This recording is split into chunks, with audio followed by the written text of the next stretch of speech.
کہ جبریل امی بولے سدرا کے مکی بولے جبریل امی بولے سدرا کے مکی بولے جبریل امی بولے سدرا کے مکی بولے تم سا نہ ہنسی دیکھا لاکھوں میں ہزاروں میں تم سا نہ ہنسی دیکھا لاکھوں میں ہزاروں میں کیوں چاند میں کھوئے ہو الجھے ہو ستاروں میں سرکار کو میرے ڈھونڈو قرآن کے پاروں میں۔ اور اگلا شعر ملاحظہ فرمائیں، اے کاش کبوتر ہی ہم بن کے رہے ہوتے، اے کاش کبوتر ہی ہم بن کے رہے ہوتے، اے کاش کبوتر ہی ہم بن کے رہے ہوتے، اس گنبد خضرا کے پر نور میناروں میں، اس گنبد خضرا کے پر نور میناروں میں کیوں چاند میں کھوئے ہو۔ میرے نبی کا روضہ وہ روضہ ہے کہ جہاں بے زبان بھی بولنے لگتے ہیں، زبان والے تو الگ سی بات ہے، بے زبان بولنے لگتے ہیں۔ ایک مرتبہ حضرت ابو سفیان رضی اللہ تعالیٰ عنہ اس وقت ایمان نہیں لائے تھے،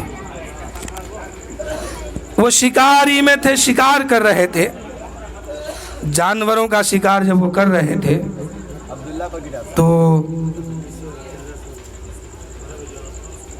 ایک جانور کے پیچھے وہ دوڑ رہے، دوڑتے دوڑتے وہ جانور بھاگنے لگا، دوڑنے لگا۔ اب یہ حضرت ابو سفیان اس کے پیچھے پیچھے دوڑنے لگے، جو ہی حرم کعبہ یعنی حرم کے قریب پہنچے ہیں وہ جانور رک جاتا ہے۔ ابو سفیان نے کہا، رے جانور تو بھاگا کیوں نہیں؟ اس وقت اللہ نے اس جانور کو زبان دے دیا بولنے کے لیے۔ وہ جانور زبان حال سے کہنے لگا، اے ابو سفیان، یہاں پر شکار کرنا حرام ہے، شکاری کو پکڑنا حرام ہے۔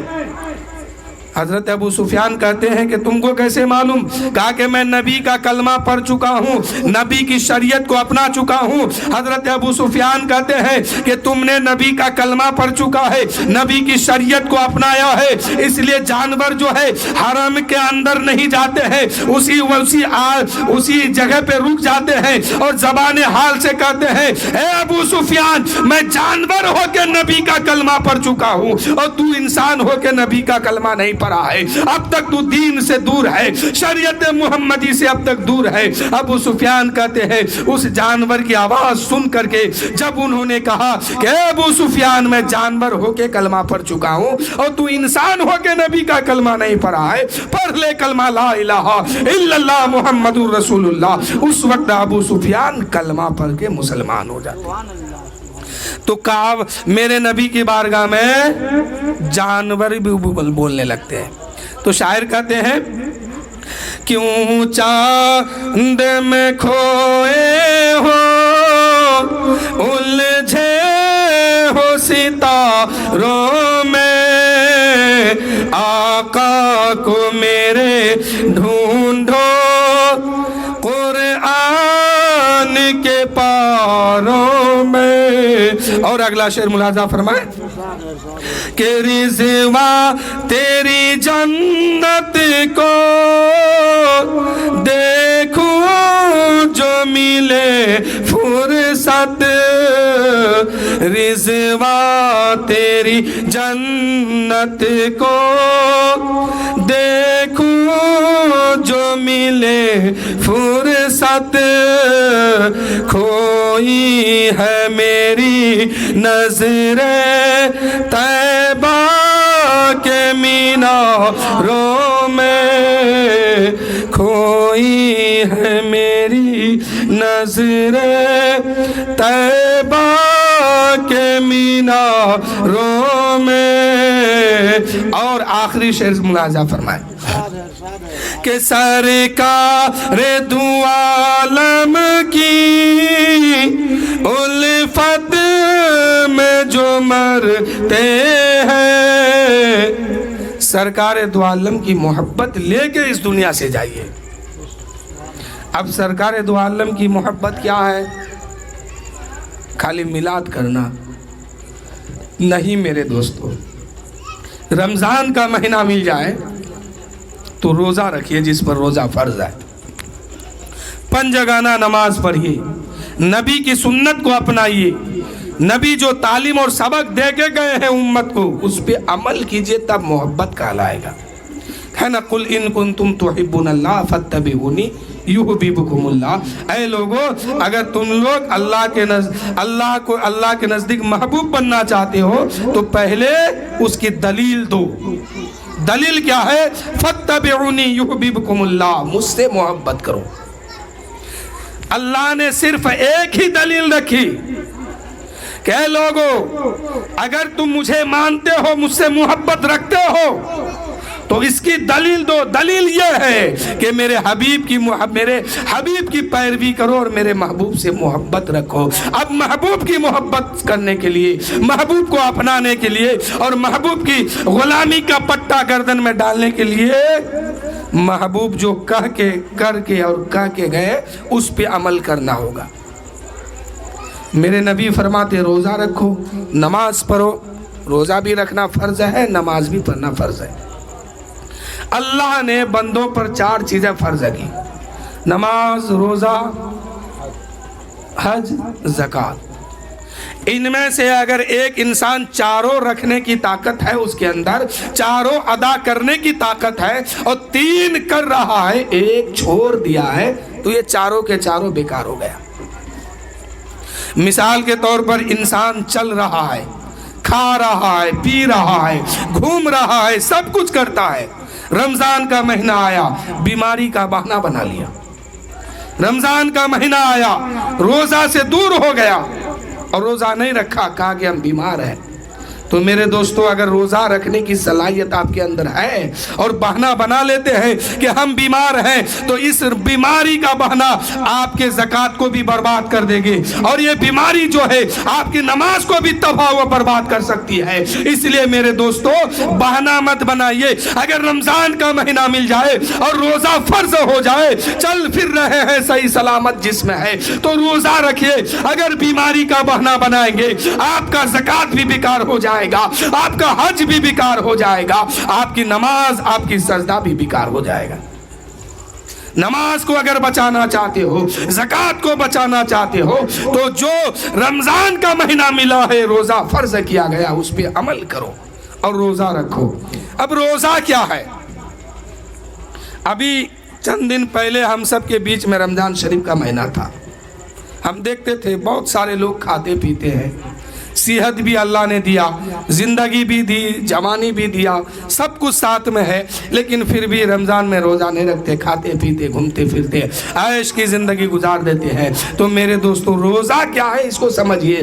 ایک روزہ کا کفارہ آپ کو تو ادا کرنا ہی ہے، ہر ایک روزہ کے بدلے میں 60 روزہ رکھیے یا 60 مسکینوں کو 2 ٹائم کھانا کھلائیے۔ لیکن روزہ کیا ہے؟ اللہ تعالیٰ نے حضرت آدم اور حضرت حوا کو جنت میں رکھا اور ارشاد فرمایا، اے آدم جنت میں رہو، کھاؤ پیو، گھومو پھرو، مگر ایک درخت کے قریب مت جانا، اس کا پھل مت کھانا۔ حضرت آدم علیہ السلام بڑی پابندی کے ساتھ اس پہ عمل کرتے تھے، لیکن ادھر شیطان نے عداوت کا جال بچھایا، دشمنی کی جال بچھائی، اور شیطان اس میں کافی حد تک کامیاب ہو گیا۔ حضرت آدم علیہ السلام کو بہکایا۔ حضرت آدم علیہ السلام سے ایک بھول ہو گئی، شیطان نے بہکایا، حضرت آدم علیہ السلام سے ایک بھول ہو گئی، اور بھول میں بھول ہوتے حضرت آدم علیہ السلام جو ہے وہ گندم کا دانہ کھا لیے۔ اب دانہ کھائے تو اللہ نے فرمایا اے آدم اب جنت میں نہیں رہنا ہے، زمین پہ جاؤ۔ حضرت آدم علیہ نبی علیہ الصلاۃ والتسلیم جنت سے زمین پہ آئے۔ اب زمین پہ آئے تو جنت میں گرمی نہیں ہے، جنت میں دھوپ نہیں ہے۔ آدم علیہ السلام زمین پہ آئے، دھوپ بھی ہے، گرمی بھی ہے، اور سورج بھی ہے، تو حضرت آدم علیہ السلام کا جسم جو ہے کالا پڑنے لگا۔ علماء کرام فرماتے ہیں کہ حضرت آدم علیہ نبی علیہ الصلاۃ والسلام مارے شرم کے 300 سال تک آسمان کے 300 سال تک روتے رہے، اور 100 سال تک آسمان کے طرف نگاہ اٹھا کے نہیں دیکھے۔ ایک دن اللہ نے فرمایا اے آدم 30 روزہ رکھو، 30 دن بھوکے اور پیاسے رہو، اور شام کو افطاری کرو۔ حضرت آدم علیہ نبی علیہ الصلاۃ والتسلیم نے عرض کی اے پاک پروردگار یہ 30 دن بھوکا رہنے کا مطلب کیا ہے، یہ روزے کا مطلب کیا ہے؟ اللہ نے فرمایا اے آدم تم نے جو گندم کا دانہ جنت میں کھایا ہے اس کا اثر تمہارے معدے میں 30 دن رہے گا، تم 30 دن روزہ رکھو گے اس کا اثر ختم ہو جائے گا۔ تو آج جو ہم سب پر اللہ نے روزہ فرض کیا وہ آدم علیہ السلام کی سنت کو زندہ بھی رکھا، اور آدم علیہ السلام کے طریقے کو زندہ رکھا، اور امت محمدیہ پہ روزہ فرض کیا۔ دوسرا مقصد یہ ہے کہ اللہ نے قرآن کو اتارا اس ماہ رمضان المبارک میں، اسی مہینے میں اللہ نے قرآن کو نازل فرمایا، تو اللہ نے فرمایا اے لوگو ہم نے ہدایت والی کتاب کو، جنت میں لے جانے والی کتاب کو تمہارے بیچوں بیچ میں نازل فرمایا ہے۔ یہ وہ کتاب ہے کہ انسان جہنم کے راستے سے ہٹ کر کے جنت والے راستے پہ سفر کرنا شروع کرتا ہے، جنت میں جانے کی تیاری کرتا ہے، اور جہنم سے بچنے کے لیے اس کتاب کو میں تمہیں ہدایت کے طریقے ہدایت کے طور پر تم میں نازل فرمایا، اور تم اس کو پڑھ کے جہنم سے بچ سکتے ہو اور جنت میں جا سکتے ہو۔ اس کے شکریہ میں 30 دن کا روزہ رکھو۔ اللہ نے روزہ فرض کیا قرآن کے شکریہ ادا کرنے کے لیے۔ کچھ علماء کرام فرماتے ہیں، علماء کرام بھی فرماتے ہیں کہ ایک طریقہ اور بھی ہے کہ اللہ کے رسول صلی اللہ علیہ وسلم اپنے گھر میں کچھ توسا بنواتے اور غار حرا میں جاتے تھے، اور دن بھر بھوکے اور پیاسے رہتے تھے، رات میں قیام کرتے تھے، یعنی کھڑے رہتے تھے۔ اللہ نے اپنے محبوب کی اس ادا کو اتنا پسند فرمایا کہ ان کی امت پر فرض کر دیا کہ اے لوگو میرے محبوب غار حرا میں دن بھر بھوکے رہتے تھے، اب تم پر میں روزہ فرض کرتا ہوں، تم بھی بھوکے رہو۔ تو یہ آدم علیہ السلام کی بھی سنت ہے، قرآن کو نازل کیا اللہ نے، اس کے شکریہ میں ہم پر روزہ فرض کیا گیا، ہم روزہ رکھتے ہیں۔ اور اللہ کے نبی صلی اللہ علیہ وسلم غار حرا میں گئے اور بھوکے اور پیاسے رہے اور رات میں قیام کیے، تو اللہ نے فرمایا تم دین میں بھوکے رہو، رات میں قیام کرو، یعنی تراویح پڑھو۔ ایک مرتبہ حضرت جبرائیل علیہ السلام حضور صلی اللہ علیہ وسلم کی بارگاہ میں تشریف فرما تھے، کہیں سے حضرت علی تشریف لائے، تو آقا کریم نے فرمایا اے علی میرے پاس اس وقت جبرائیل بیٹھے ہیں، تمہیں سلام کرتے ہیں۔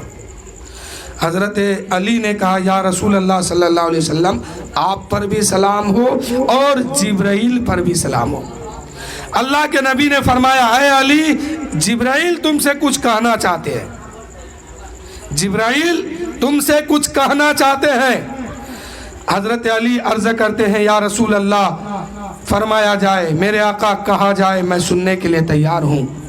حضرت جبرائیل کہتے ہیں میرے نبی فرماتے ہیں اے علی جبرائیل تم سے کہتے ہیں کہ ہر ماہ کے 3 روزہ رکھو 13 14 15 حضرت علی نے عرض کی یا رسول اللہ اس سے فائدہ کیا ہوگا تو میرے نبی فرماتے ہیں کہ 13 14 15 کی روزہ رکھو گے پہلے روزہ میں اللہ تعالیٰ تم کو 10,000 نیکی عطا فرمائے گا دوسرے روزے کے بدلے میں اللہ تعالیٰ تمہیں 30,000 نیکی عطا فرمائے گا اور تیسرے روزے کے بدلے میں اللہ تعالیٰ تمہیں 1,00,000 نیکی عطا فرمائے گا کتنے نیکی 1,00,000 نیکی اب یہ 3 روزے ہر ماہ کے 13 14 15 کو جو آیا ہے اس کو رکھنے کا جو حکم ہے اس کا پس منظر کیا ہے وہ سنیے حضرت آدم علیہ نبی علیہ الصلوۃ والتسلیم جب زمین پر تشریف لائے اوپر سے دھوپ گرمی کا موسم گرمی الگ دھوپ الگ سورج الگ ستا رہی ہے جیسے ہم لوگ آپ لوگ دیکھتے ہیں کہ ہمارے ہی سماج میں کوئی اگر باہر کمانے جاتے ہیں کچھ دن کے بعد واپس لوٹتے ہیں تو دھوپ کی وجہ سے ان کا جسم کیا ہوتا ہے کالا پن کے طرف مائل ہو جاتا ہے حضرت آدم علیہ نبی علیہ الصلوۃ والسلام جنت میں رہتے تھے وہاں تو دھوپ دیکھی نہیں تھی گرمی دیکھی نہیں ہے سورج دیکھا نہیں ہے آرام کی زندگی تھی اب زمین پہ آئے ہیں دھوپ پڑ رہی ہے سورج نکل رہا ہے حضرت آدم علیہ السلام کا جسم جو ہے کالا پڑنے لگا ایک دن حضرت جبرائیل تشریف لاتے ہیں اور عرض کرتے ہیں اے آدم کیسے ہو آدم علیہ السلام نے فرمایا اے جبرائیل سب ٹھیک ہے لیکن دیکھو نا میرا جسم جو ہے وہ کالا پڑ رہا ہے کالے پن کی طرف مائل ہو رہا ہے تو آدم علیہ السلام نے فرمایا کہ میرا جسم جو ہے وہ کالے پن کے طرف مائل ہو رہا ہے تو حضرت جبرائیل کہتے ہیں کیا چاہتے ہو اس سے نجات یا نہیں تو حضرت آدم کہنے لگے اے جبرائیل میں اس سے نجات چاہتا ہوں تو جبرائیل نے کہا کہ ہر ماہ کے 3 روزے ہر ماہ میں 3 روزہ رکھا کرو 13 14 15 حضرت آدم کہتے ہیں اس سے کیا فائدہ ہوگا حضرت جبرائیل کہتے ہیں اے آدم آپ کا جسم کالا پن ہے آپ کا جسم جو ہے وہ کالے پن کے طرف مائل ہو گیا ہے آپ 13 کو روزہ رکھیں گے 14 کو روزہ رکھیں گے 15 کو روزہ رکھیں گے اس 3 روزے کی برکت سے اللہ تعالیٰ آپ کے جسم کو پہلے ہی جیسا عطا فرما دے سبحان اللہ سبحان اللہ پہلے جیسے تھے ویسے ہی تمہیں عطا فرما دے گا حضرت آدم علیہ نبی علیہ الصلوۃ والسلام پہلا روزہ رکھتے ہیں یعنی 13ویں کے روزہ رکھتے ہیں 13 تاریخ کو جب روزہ رکھے ہیں حضرت آدم علیہ السلام کا جسم جو ہے تھوڑا سا صاف ہونے لگا 14 کو روزہ رکھے ہیں پھر صاف ہوا 15 کو جب روزہ رکھے تو بالکل پورا جسم جو ہے بالکل دودھ کے طرح سفید ہو گیا یعنی جیسے جنت میں تھے ویسے ہی دنیا میں ہے اب میرے نبی فرماتے ہیں اے علی جب تم 3 روزہ رکھو گے پہلا روزہ کے بدلے میں اللہ تعالیٰ تمہیں 10,000 نیکی عطا فرمائے گا دوسرے کے بدلے میں 30,000 اور تیسرے کے بدلے میں اللہ تعالیٰ تمہیں 1,00,000 نیکی عطا فرمائے گا اب حضرت علی تو علی ہے کہنے لگے یا رسول اللہ یہ صرف میرے لیے ہے یا آنے والے لوگوں کے لیے بھی ہے دیکھیے صحابہ کا خیال صحابی کا خیال ہی ہم سب کو مسلمان بنایا ہے ان کا سوچ ان کی فکر اس طرح تھی وہ ہمیشہ سوچتے تھے کہ جتنا جلد ہو سکے دین کا کام کیا جائے کہیں ایسا نہ ہو کہ کوئی انسان مر جائے اور جہنم میں پہنچ جائے حضرت علی کی فکر دیکھیے سوچ دیکھیے صحابہ کا کہتے ہیں یا رسول اللہ یہ ثواب صرف میرے لیے ہے یا اور لوگوں کے لیے ہے میرے نبی فرماتے ہیں اے علی قیامت تک جو بھی مسلمان یہ 3 روزے رکھیں گے سب کو اتنا ہی ثواب ملے گا سبحان اللہ اتنی ہی نیکی ملے گی جتنا کہ حضرت علی کو ملا ہے تو ہر ماہ کے کون روزہ ہے ایام 20 یعنی 13 14 15 کا روزہ یہ 3 روزے میں بہت ثواب ہے بہت نیکی ہے اب اللہ تعالیٰ ارشاد فرماتا ہے کہ میرا بندہ جب روزہ رکھتا ہے،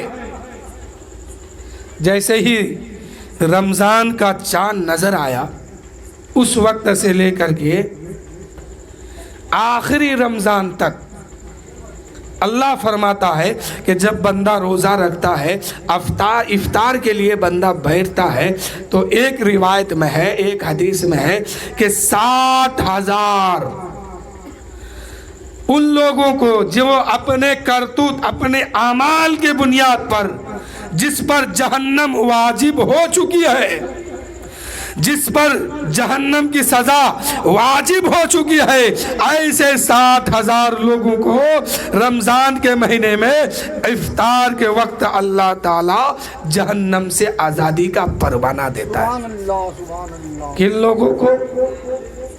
روزے داروں کو نہیں، جو اپنے کردار کے بنیاد پر، عمل کے بنیاد پر غلط کام کیا ہے، ایسے لوگ جب جہنم جس پر واجب ہو چکا ہے، ایسے لوگوں کو 60,000 لوگوں کو ایک رمضان کے دن بخشا جاتا ہے افطار کے وقت۔ اور ایک حدیث میں ہے کہ 10 لاکھ ہر روز 10 لاکھ جہنمیوں کو جہنم سے آزاد کیا جاتا ہے۔ اور جب جمعہ کا دن آتا ہے تو جمعہ کے دن ہر ساعت میں، ہر لمحہ میں 10 لاکھ جہنمیوں کو جہنم سے آزاد کیا جاتا ہے۔ اور آخری رات جب آتی ہے، آخری افطار جب آتا ہے، اس وقت جتنے لوگ رمضان میں بخشے گئے ہیں اتنے کے برابر آخری افطار کے وقت اللہ تعالیٰ جہنمیوں کو جہنم سے آزادی کا پروانہ دیتا ہے۔ اور جب چاند رات جس کو کہتے ہیں، عید الفطر کی رات، یعنی چاند نکلتا ہے، اللہ تعالیٰ آسمانی دنیا میں اعلان فرماتا ہے، اس رات کو کیا کہتے ہیں؟ یوم الجزا، یعنی اجرت پانے والی رات۔ محنت اور جو مشقت اور جو محنت کیے رمضان کے مہینے میں، تراویح پڑھے ہیں، روزہ رکھے ہیں، زکوٰۃ دیے ہیں، فطرہ دیے ہیں، یعنی اس مہینے میں جو بھی کام کیے ہیں، اللہ تعالیٰ آسمانی دنیا میں اعلان فرماتا ہے، اے فرشتوں جمع ہو جاؤ، اے فرشتوں بتاؤ اس مزدور کے بارے میں کیا کہتے ہو، جو مزدور 1 ماہ تک محنت کیا ہے، 1 ماہ تک کام کیا ہے، کیا اس کو عید کی نماز پڑھنے سے پہلے، عید کی نماز ادا کرنے سے پہلے اس کی مزدوری نہ دے دی جائے؟ فرشتے عرض کرتے ہیں، اے پاک پروردگار، عید الفطر کی نماز ادا کرنے سے پہلے اس کی محنتانہ، اس کی اجرت اس کو دے دیا جائے۔ اللہ تعالیٰ اس رمضان، اس روزے دار کو، یعنی جو سچے دل سے روزہ رکھا ہے، اللہ تعالیٰ چاند رات کی رات اعلان فرماتا ہے، اے فرشتوں گواہ رہنا، اس روزے دار کو میں نے آج کی رات بخش دیا ہے، ان کی خطا معاف کر دیا ہے۔ میرے دوستو، اللہ فرماتا ہے، اے لوگوں، روزہ جو بندہ رکھتا ہے وہ صرف اور صرف میرے لیے۔ کس کے لیے؟ اللہ کے لیے۔ یعنی ایک انسان نماز پڑھتا ہے نا، اللہ فرماتا ہے، اے فرشتوں، یہ اس نیت کے ساتھ، اس خیال کے ساتھ نماز پڑھنے آیا ہے، اس کو اتنی نیکی دے دو، اتنا ثواب لکھ دو۔ یعنی انسان جو بھی کرتا ہے سب کوئی دیکھتا ہے، لیکن بندہ جب روزہ رکھتا ہے تو رب کے سوا کوئی نہیں جانتا ہے۔ سبحان اللہ۔ رب جانتا ہے کیا؟ یا رب کے فضل سے رب کا محبوب جانتے ہیں یا اللہ کا نبی جانتے ہیں؟ میرے دوستو، اللہ فرماتا ہے، یہ انسان زکوٰۃ دیتا ہے تو اس کو اتنا ثواب دو۔ یعنی دینے والے کو معلوم ہے کہ ہم زکوٰۃ دیتے ہیں، لینے والے کو معلوم ہے کہ ہم لے رہے ہیں، زکوٰۃ کا مال ہے۔ لیکن میرے دوستو، انسان جب روزہ رکھتا ہے تو کسی کو نہیں پتا ہے کہ یہ انسان روزہ ہے کہ نہیں ہے۔ اے میرے دوستو، رمضان کا مہینہ آتا ہے، ایک انسان روزہ ہے، لیکن اگر وہ چاہے تو گھر میں چھپ کر کے پانی پی سکتا ہے، کھانا کھا سکتا ہے، گھر میں چھپ کے، باتھ روم میں چھپ کے، اور کہیں چھپ کے پانی پی سکتا ہے، لیکن بندہ نہیں پیتا ہے۔ اس لیے نہیں پیتا ہے، وہ جانتا ہے کہ کوئی دیکھے یا نہ دیکھے، میرا رب دیکھتا ہے، کوئی جانے یا نہ جانے، میرا رب جانتا ہے۔ تو میرے دوستو، اللہ فرماتا ہے کہ یہ بندہ روزہ صرف میرے لیے رکھا ہے، اس کا بدلہ، اس کا جزا خود میں دوں گا۔ اب رب دے گا تو کتنا دے گا، اس کا کوئی حساب نہیں ہے۔ تو میرے دوستو، روزہ رکھیے۔ روزہ آپ نماز پڑھیں گے یا کچھ زکوٰۃ دیں گے، فطرہ دیں گے، صدقہ دیں گے، اس کی اجرت آپ کو دیا جائے گا، لیکن کتنا دیا جائے گا دینے والے کو بھی معلوم ہے، لینے والے کو بھی معلوم ہے۔ لیکن میرے دوستو، جب انسان روزہ رکھتا ہے تو اس کی اجرت کیا ہے کسی کو نہیں معلوم ہے، بلکہ خدا فرماتا ہے یہ بندہ میرے لیے روزہ رکھا ہے، اس کی جزا خود میں دوں گا۔ اب رب دے گا، کتنا دے گا، کیا دے گا؟ تو میرے دوستو، زیادہ سے زیادہ رمضان کا مہینہ ہے تو روزہ رکھا کیجئے۔ وہ مہینہ ہے جو نفل پڑھے تو فرضوں کا ثواب ہے، اور ایک فرض پڑھے تو 70 فرضوں کا ثواب۔ بڑا بابرکت والا مہینہ ہے میرے دوستو۔ وقت نہیں ہے، بس میں اپنی گفتگو کو یہیں سے ختم کر رہا ہوں، شعر مکمل کر کے کہ شاعر کہتے ہیں، کیوں چاند میں کھوئے ہو، الجھے ہو ستاروں میں، سرکار کو میرے ڈھونڈو قرآن کے پاروں میں۔